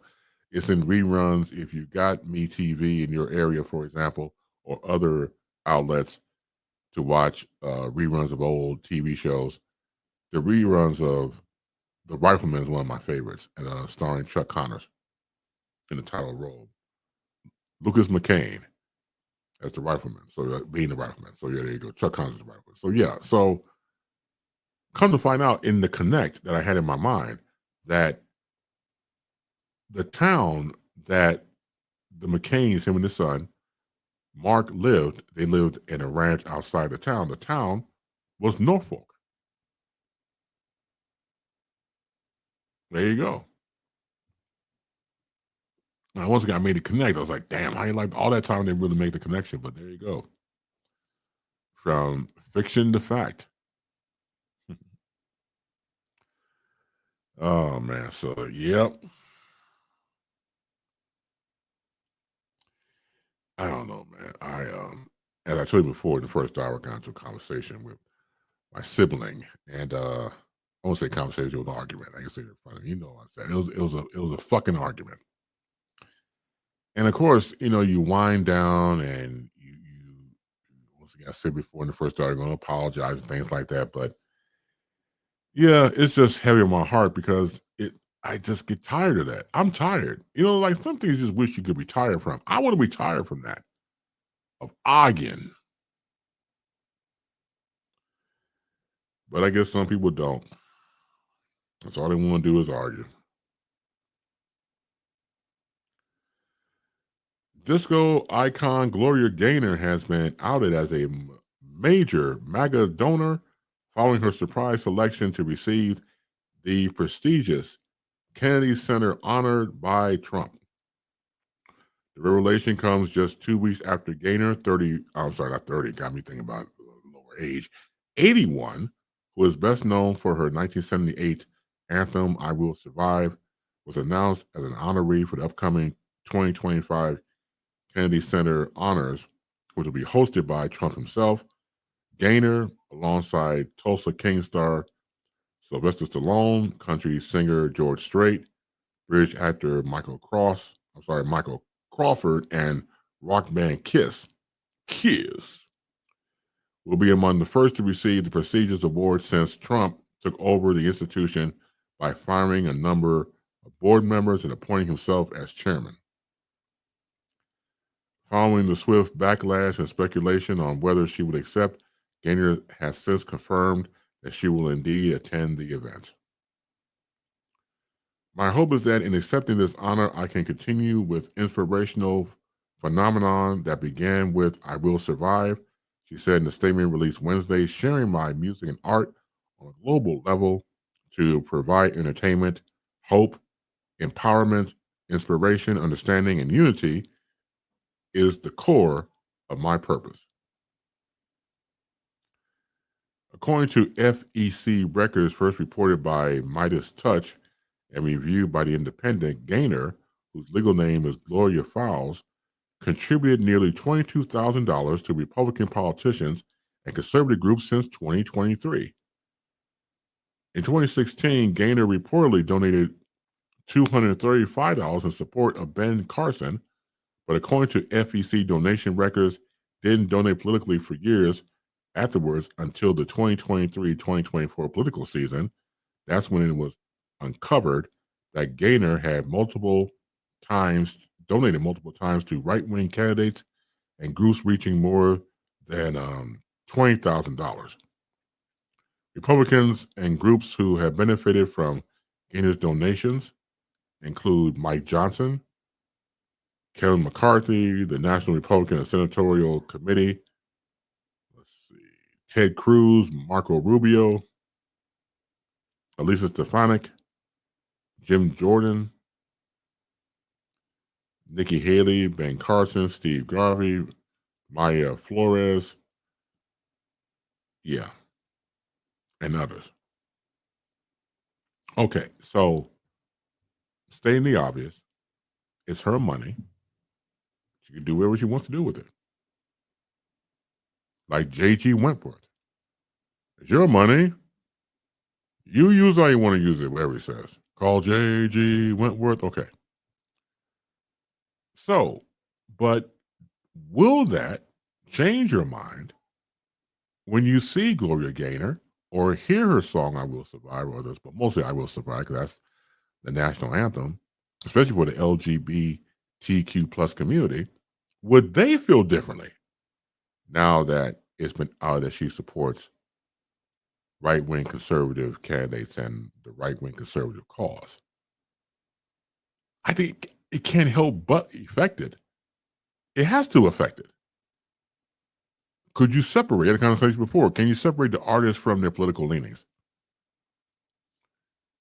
That's difficult to me. It's difficult. Like I said before, I'm a big Clint Eastwood fan, but Clint is a conservative. I like his work. I still love the movie Gran Torino that he did years ago. And sometimes it's hard to separate from the artist from their, again, political affiliations. Anyway, typed speechless. It is, because you want, look, again, what a person does their own personal life is their business. And their political leanings, whether they're conservative or liberal or somewhere between, whatever, it's their business. But it's the old adage, don't mess with the church's money. So it could get in the way of future events. It could get in the way of future bookings for Gloria Gaynor. It could be. I'm not trying to get in the way of her making a buck for making appearances, but I think it might have a problem, and I really believe that. The whole professional, personal thing becomes gray matter sometimes, becomes very murky territory. It really does. And it's kind of hard to separate. Hello, Lydia. The Kennedy Center honors are a joke now. Yes. Ha ha. Very.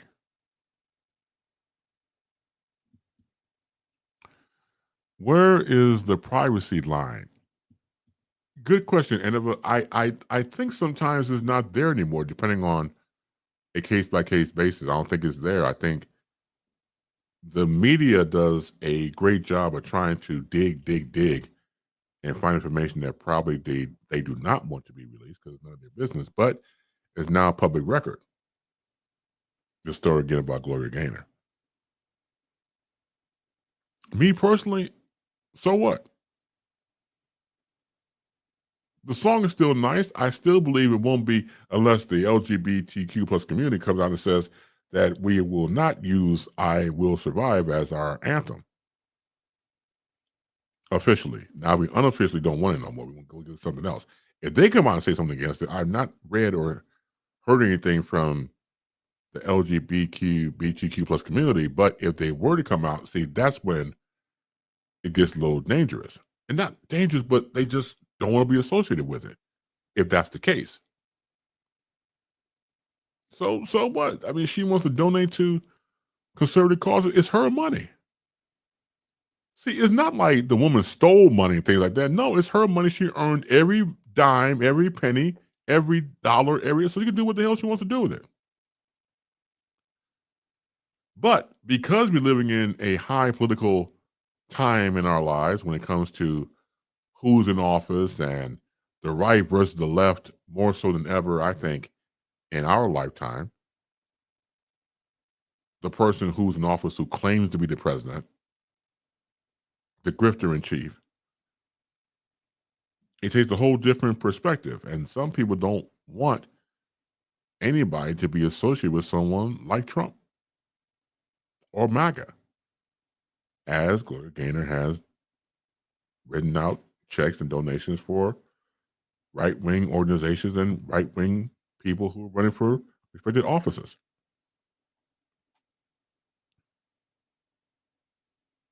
It's there.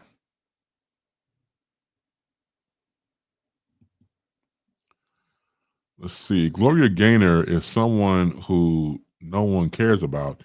She keeps trying to make herself known as a Lydia types. I used to like Hulk Hogan, but when I found out he was Republican, I just shook my head. Then I heard about his racist remarks about his daughter's dating and other types. Yeah, that took a hell of a shift going back to Hulk Hogan. Yeah, I remember Hulk Hogan, in fact, was one of the so-called keynote speakers for the RNC. Okay, there you go. Now, once upon a time ago, you can check it out for yourself. Earlier in his career, The Rock, the wrestler, when he was wrestling before he went into acting, The Rock, Dwayne Johnson, made an appearance at the RNC. I don't know which year in particular. Go ahead, check out for yourself. But The Rock went to speak at the RNC years ago. I remember watching in real time. So again, it's buried probably in the minds of a lot of people who maybe didn't see it or maybe did or did not. But he made an appearance. So I would say, like anything else, that sounded more like a check to me. And I don't know, maybe Dwayne Johnson is conservative. I don't know. You get that check. Well, that changes everything. That changes everything. You're going to get a check with a lot of zeros on it. Oh, yeah. You are, oh, yeah, I can hang out with you guys for a little bit longer. Oh, absolutely.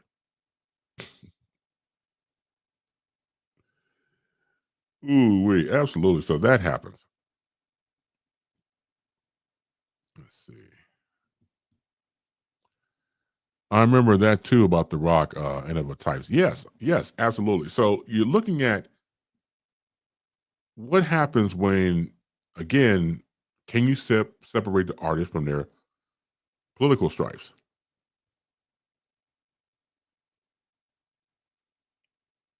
And other types are still speechless. Oh, yes. Yeah, I don't expect every artist that I like to be on the same side as myself. I don't expect that. Sometimes in the back of our minds we do, or some people over the years will say, yeah, Prince is my best friend. We never met Prince. We're still my best friend. Okay, great.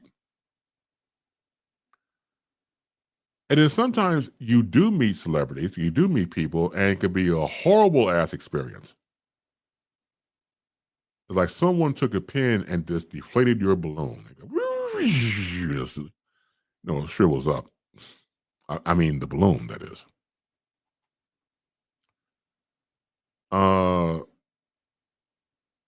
It's like a dream killer. But me, I learned a long time ago. No, I'm not going to affiliate myself with the person because we're talking about just, for example, music. Just the music. That's all we're talking about. I never asked for the person's political affiliation. I never asked about their personal life. Now, as a fan, you want to grab your hands on everything you can read about that fan about that person, because you're the fan. You want to get out more information about that person and you want to learn. But if there's something in there that you may not care for, does that end the fandom? Case in point, I was thinking about Bruce Lee, and we talked about Bruce Lee here on this program before, and I had the shirt on, and we were reminiscing about the 5 movies he made and stuff like that. If I found out that Bruce Lee, for example, was Republican and conservative, I wouldn't care.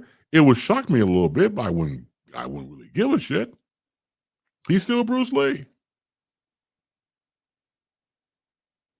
Now, based upon his teachings and philosophies and what you've read about and seen about in past articles and video of him,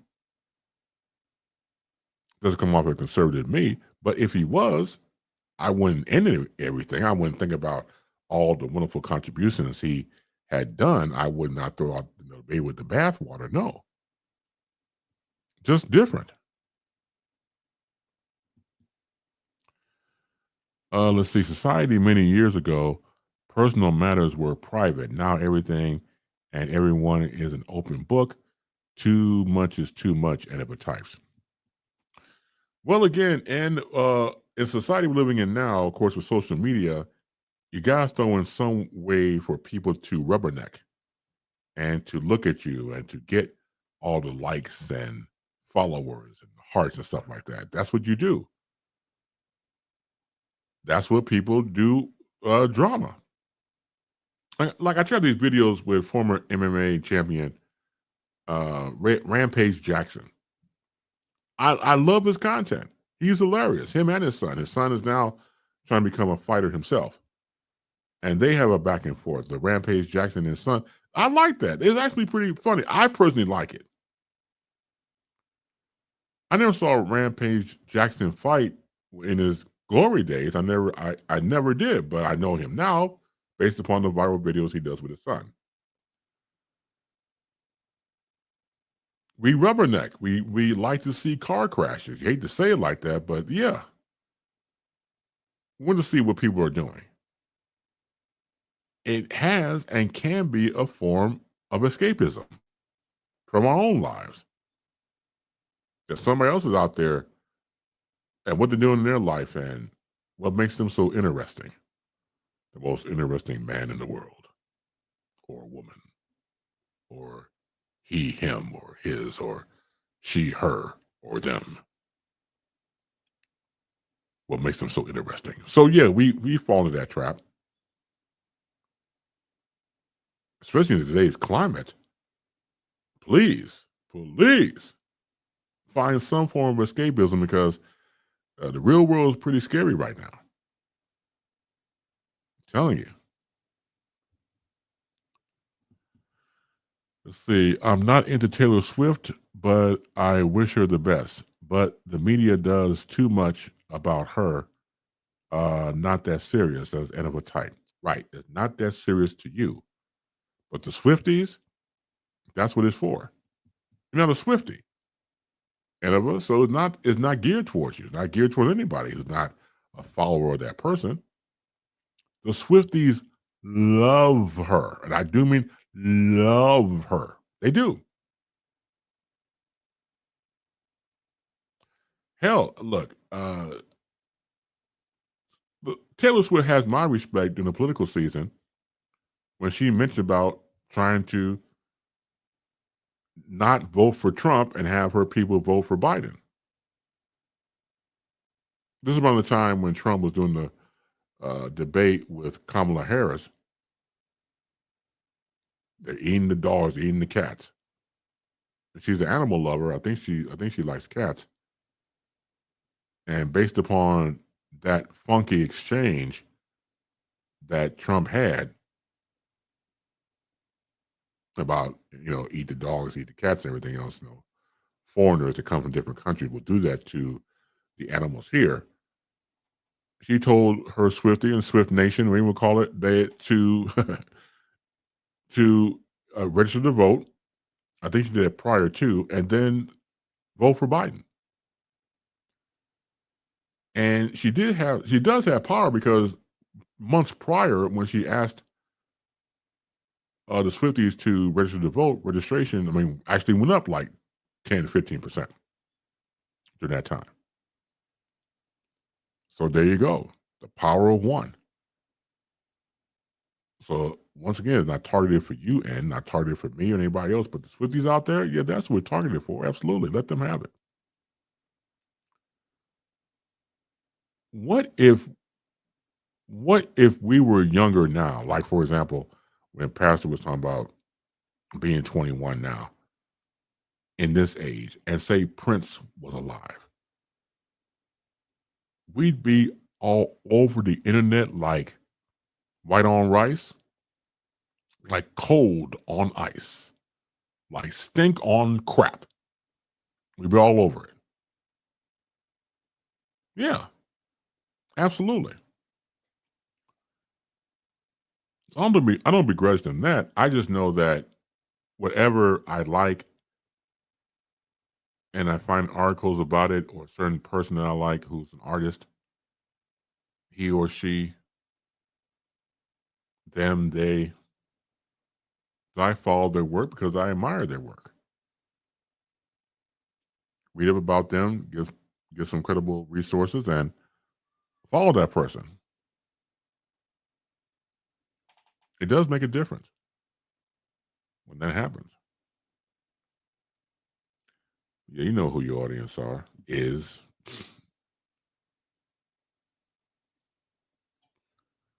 Let's see. Same for my feelings for Beyonce. I would never pay $400 or more for a concert ticket. Nope. Okay, and let me ask you this question: would you pay $400 for a Prince ticket?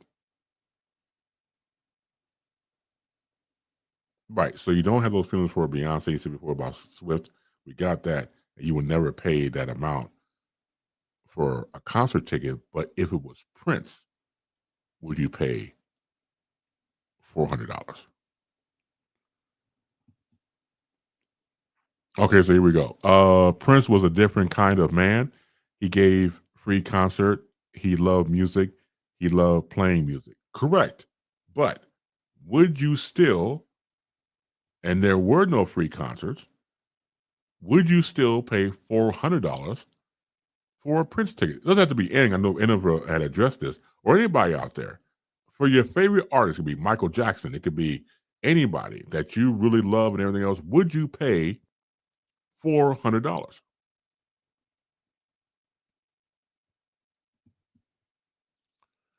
So sick types in this economy, oh hell no. So okay, so there's one. So sick wouldn't pay for it. So yeah, for the question out there in the peanut gallery, whoever it is, you could pick the musical artist that you love and follow and admire. Would you pay $400 to see him in concert? Would you? So again, of course, it's about the person you love and admire, the person you follow. So I think again, if you have the resources, yeah, you would pay for them because it's your favorite person and it's someone you want to see, somebody you want to check out concert wise, and then go from there. Now, me personally, $400 is a lot of money. I would not pay 400. Now, if I was rich, I'm rich, bitch. If I had money like that, to yeah, I would do it. Yeah.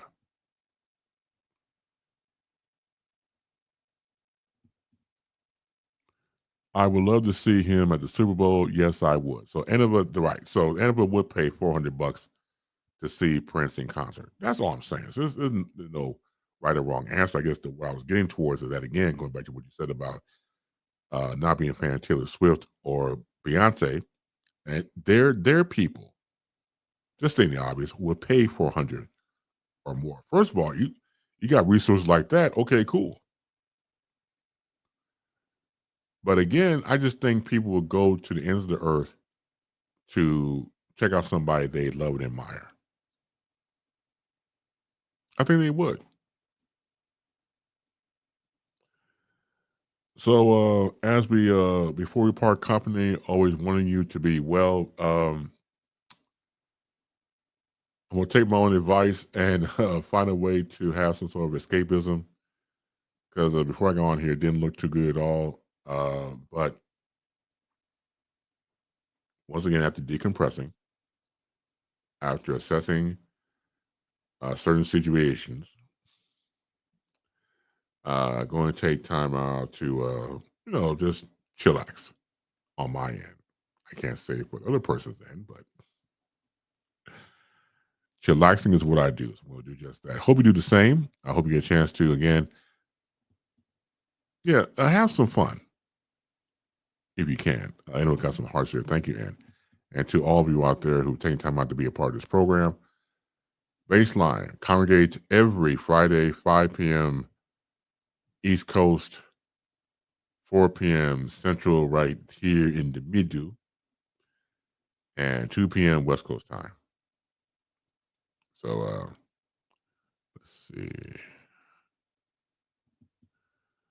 So you have a great weekend as well, absolutely. And that's to you all. Have a great weekend. And for those of you who celebrate, Labor Day will be on this upcoming Monday. So we will be back next Wednesday for the precursor.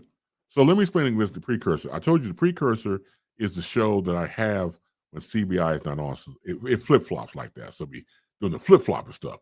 So we flip-flopping this shit. So flip-flopping Wednesday will be the precursor, 4 p.m. Central.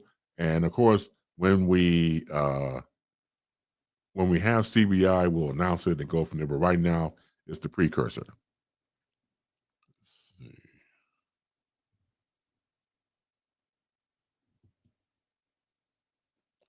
All right, 6 says you'll be turning 43 on Monday. Happy birthday in advance to you, brother. Happy birthday, absolutely. Happy birthday to you. Celebrate, enjoy yourself. 43, good for you, Doc. Omar, have a great weekend. Chris, you stay safe. You have a great weekend. Omar, you stay safer. Speaking of safe, continue to be safe. Continue to be sound. Continue to be healthy. And most importantly, above anything else, continue to be loved. Long live the peace. Long live the funk. More power to you. And always with parting with all of you. Always with parting. Always keep your head up.